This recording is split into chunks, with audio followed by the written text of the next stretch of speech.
Hello everyone, welcome back to Jet2 Mastery. இந்த C++ சீரிஸ்ல நம்ம பார்க்க போற next question perfect number geeks for கீக்ஸோட வெர்ஷன். என்ன பெர்ஃபெக்ட் நம்பர் நம்ம ஆல்ரெடி பார்த்துட்டோமே அப்படின்னு பாத்தீங்க அப்படின்னா அது லீட் கோட் ஃபார்மேட்ல பார்த்திருக்கோம். இப்போ நம்ம பார்க்கறது கீக்ஸ் ஃபார் கீக்ஸ் வெர்ஷன். ஓகேவா? ஸோ ஃபர்ஸ்ட் கொஸ்டின்ல அண்டர்ஸ்டாண்ட் பண்ணிக்கலாம். Given a number n, check if it is a perfect or not. A number is a perfect if sum of factorial of its digit is equal to that given number. என்னது ப்ரீவியஸா நம்ம பார்த்த ஃபேக்டோரியல்ல ப்ரீவியஸா நம்ம பார்த்த perfect நம்பர்ல அந்த டிவைசஸோட some பண்ணா வர்ற value அந்த நம்பருக்கு என்னக்கு ஈக்குவலா இருந்துச்சு அப்படின்னா அது ஒரு பெர்ஃபெக்ட் நம்பர்னு பார்த்தோம். இப்போ என்ன ஃபேக்டோரியலுக்கு எடுக்கிறோம் அப்படின்னு நீங்க கேட்டீங்க அப்படின்னா பெர்ஃபெக்ட் நம்பர் அப்படின்றது ப்ராப்பரா இப்படிதான் பெர்ஃபெக்ட் நம்பர் நம்மளால எதுவுமே சொல்ல முடியாது. இது ஒரு பிரைம் நம்பர் மாதிரில ஒரு கான்செப்ட் கிடையாது. ஸோ இப்போ இவங்க இந்த பிளாட்ஃபார்ம்ல பெர்ஃபெக்ட் நம்பர்னு எதை மீன் பண்றாங்க?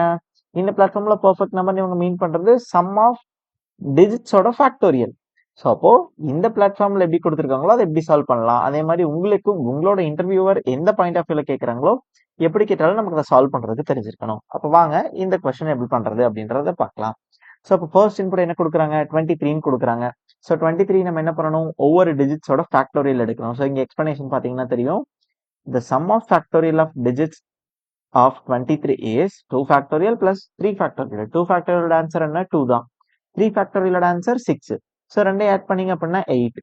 ஸோ 8 equal to 23 கிடையாது. ஸோ அப்போ எனக்கு 23 is not a perfect number. Next 145 பார்க்கலாமே.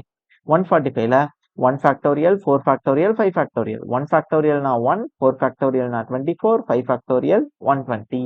இப்போ இதெல்லாத்தையும் ஆட் பண்ணுங்க. 145. ஸோ இப்போ n 145 சம் ஆஃப் ஃபேக்டோரியலும் 145. ஸோ அப்போ ரெண்டுமே ஈக்குவலா இருக்கு. அப்போ இந்த 145 அப்படிங்கிறது என்னது? ஒரு பெர்ஃபெக்ட் நம்பர். ஓகே. ஸோ இப்போ நம்ம டைரக்டா அப்ரோச்க்குள்ள போயிடலாம்னு நினைக்கிறேன். ஏன் அப்படின்னா நமக்கு வந்து எப்படி டிஜிட்ஸை ஸ்ப்ளிட் பண்ணணும்னு தெரியும். ஃபேக்டோரியல் எப்படி கண்டுபிடிக்கிறதோ நமக்கு தெரியும். ஸோ அப்போ வாங்க டைரக்டா ப்ரோக்ராம் சால்வ் பண்ணவே ஆரம்பிச்சிடலாம். ஸோ ஃபர்ஸ்ட் C++ நான் என்ன பண்றேன்? ஃபேக்டோரியல் கண்டுபிடிக்கிறதுக்கு ஃபர்ஸ்ட் ஒரு ஃபங்க்ஷன் எழுதிக்கிறேன். ஓகேவா? ஸோ ஃபேக்டோரியல் எப்படி கண்டுபிடிக்கலாம்? இந்த ஃபங்க்ஷன் வந்து ஒரு நம்பரை ரிட்டர்ன் பண்ண போகுது. ஸோ இன்டீஜர் ஃபேக்டர்ங்கிற நம்பரை ரிட்டர்ன் பண்ண போகுது. ஸோ நான் என்ன பண்றேன்? ஃபேக்ட் அப்படின்ற ஒரு ஃபங்க்ஷன் எடுத்துக்கிறேன். இந்த ஃபேக்ட் அப்படிங்கிற ஃபங்க்ஷனுக்கு என்ன ஆர்குமெண்ட்டை பாஸ் பண்ணிக்கலாம்? இந்த ஃபங்க்ஷனுக்கு ஃபேக்டோரியல தான் ரிட்டர்ன் பண்ண போறோம். ஸோ நான் என்ன எடுத்துக்கிறேன்னா ப்ராடக்ட் அப்படின்னு சொல்லிட்டு ஒரு வேரியபிள் எடுத்துக்கிறேன். இந்த ப்ராடக்ட் வேரியபிள்ல இனிஷியலா 1 அப்படிங்கறத இனிஷியலைஸ் பண்ணிக்கலாம்.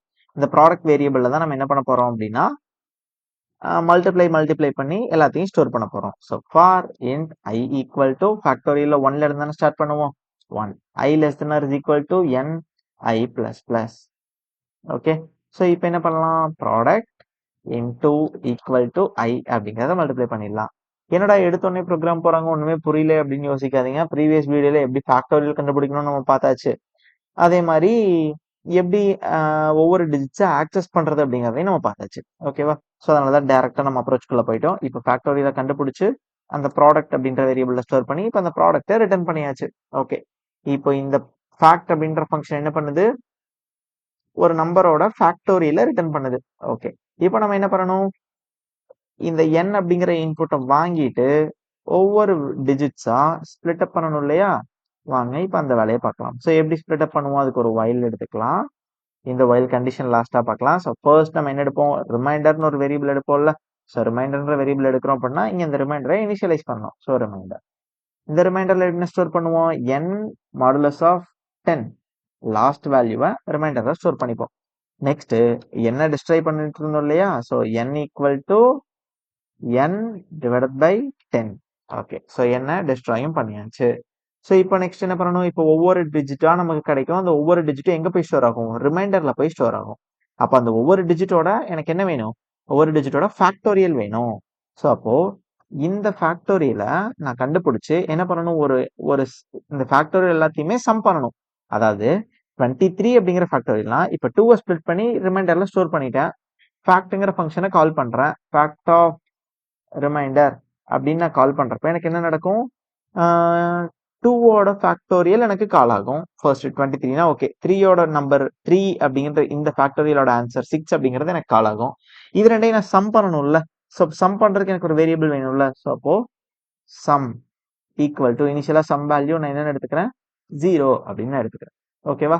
ஸோ அப்போ நான் என்ன பண்ணணும், இந்த ஃபேக்ட் எல்லாத்தையும் நான் சம் பண்ணணும். So sum plus equal to fact அப்படின்னு கொடுக்குறப்ப எனக்கு என்ன ஆயிரும், எல்லா வேல்யூவும் எனக்கு சம் ஆயிட்டே வரும். ஸோ ஃபைனலாக நான் என்ன செக் பண்ணிடலாம், இஃப் என்னோட சம் வேல்யூ ஈக்குவல் டு என்ன இருந்துச்சு அப்படின்னா நான் என்ன பண்ணணும், பிரிண்ட் ஸோ சி அவுட் 1 அப்படிங்கிறத பிரிண்ட் பண்ணிக்கலாம். அப்படி இல்லைன்னா எல்ஸ் என்ன பண்ணணும், சி அவுட் 0 அப்படிங்கிறத நம்ம பிரிண்ட் பண்ணணும். ஸோ அவ்வளோதான் ப்ரோக்ராம் முடிஞ்சு. பட் இப்போ என்ன பிரச்சனை அப்படின்னா, இங்க பாருங்க நம்ம என்ன பண்ணிட்டோம், ஓகே வைல் லூப் கண்டிஷன் எழுதணும் இல்லையா, என்ன condition, n not equal to 0.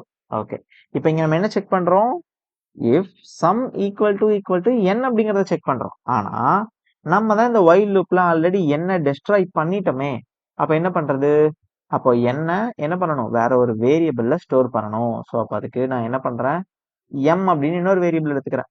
இந்த mல n நான் ஸ்டோர் பண்ணிக்கிட்டேன்.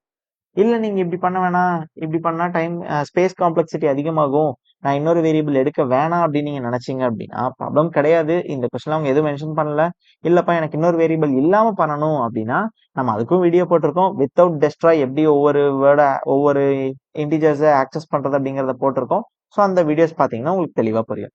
ஸோ இப்போ இங்க n கொடுத்த இடத்துல நான் என்ன பண்ணிக்கிறேன், mன்னு கொடுத்துக்கிறேன். ஓகே, ஸோ ஃபர்ஸ்ட் 23 பெர்ஃபெக்ட் நம்பரா இல்ல. ஸோ எனக்கு என்ன கிடைக்கணும், 0 அப்படிங்கறத கிடைக்கணும்.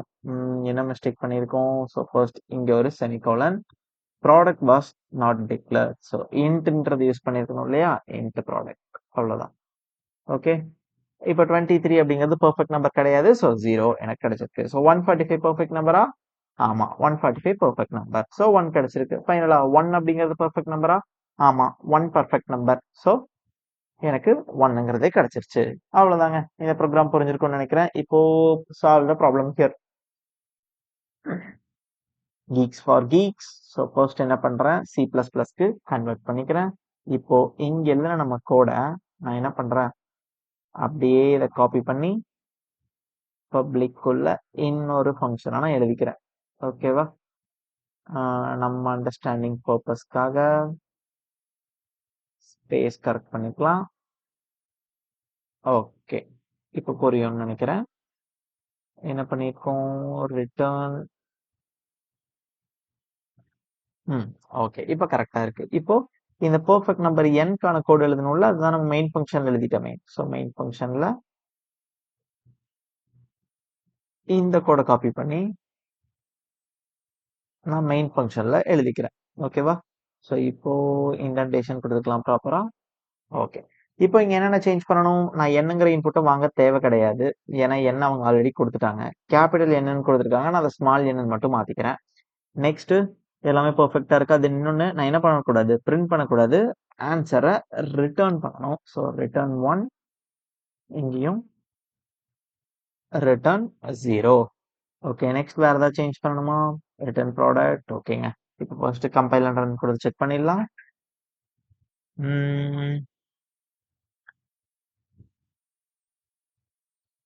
என்னாச்சு, இன்ட். ஓகே, என்ன நம்ம என்ன பண்ணக்கூடாது, ரீடிக்ளரும் பண்ணக்கூடாதுல்ல.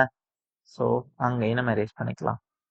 காப்பி பேஸ்ட் பண்றப்ப இந்த இதுதாங்க இஷ்யூ. ஸோ ஒவ்வொரு லைனா நம்ம செக் பண்ணி எல்லாத்தையுமே செக் பண்ணணும். So first test case pass ஆயிடுச்சு. ஸோ சப்மிட் கொடுத்து செக் பண்ணிடலாம். Submit 1065 test case. ஓகேங்க, 1065 டெஸ்ட் கேஸும் பாஸ் ஆயிடுச்சு. ஸோ இப்போ இந்த வீடியோ உங்களுக்கு புரிஞ்சிருக்கும்னு நினைக்கிறேன். இந்த மாதிரி பிளேஸ்மெண்ட் ரிகார்டிங் வீடியோஸ் நீங்க பார்க்கணும்னு நினைச்சீங்க அப்படின்னா ஜெட்டு மாஸ்டர் சேனலை சப்ஸ்கிரைப் பண்ணிக்கங்க. நான் உங்க நெக்ஸ்ட் வீடியோ சந்திக்கிறேன். until then bye bye, take care.